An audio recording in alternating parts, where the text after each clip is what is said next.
विनायक राऊत यांच्यासह मुलगा गीतेश यांची आज ठाणे पोलिसांकडून चौकशी होण्याची शक्यता। सून गिरिजा राऊत यांच्या तक्रारीनंतर विनायक राऊतांसह 7 जणांवर गुन्हा दाखल। विनायक राऊतांनी सून गिरिजाचे सर्व आरोप फेटाळले। पैशांसह घर कारची मागणी मान्य न केल्यामुळे आरोप केल्याचा दावा। तर 2022 मधील प्रकाराची तक्रार 2026 मध्ये का, विनायक राऊतांचा सवाल।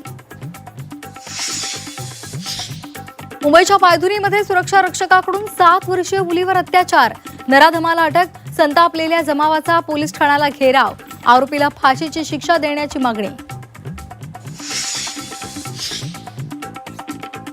उद्धव ठाकरेंची आज मातोश्रीवर पत्रकार परिषद। नागपुरातील रामरक्षा आंदोलनासंदर्भात बोलण्याची शक्यता। मुंबईतल्या आंदोलनानंतर राज्यभरात आंदोलनाची तयारी। राम मंदिर दान चोरी प्रकरणात सुप्रीम कोर्टात स्वतंत्र आणि न्यायालयीन चौकशीच्या मागणीसंदर्भातल्या याचिकांवर आज सुनावणी। मोशी दुर्घटनेसंदर्भात 9 जणांचा जीव गेल्यानंतर पिंपरी चिंचवड महापालिका आयुक्तांना जाग। पर्यावरण विभागासह कंत्राटदार कंपनीला कारणे दाखवा नोटीस। त्रुटी आढळल्यास थेट गुन्हे दाखल करण्याचे आदेश।